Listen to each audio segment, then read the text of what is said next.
ತರುವಿನ ನೆರಳು ಕೊಡುವಂತ ಸುಖವು ಕೊಡುವನು ಕೃಪೆಯ ದಿನವು.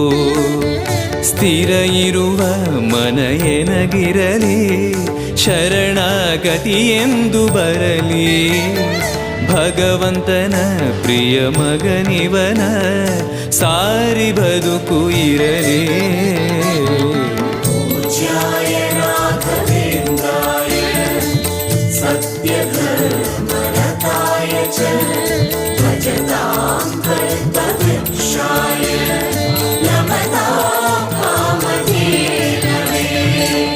ಆಲಯವೆಂದರೆ ಮಂತ್ರಾಲಯವೇ ಬೇರೆ ನಾ ಅರಿಯಲಾರೆ.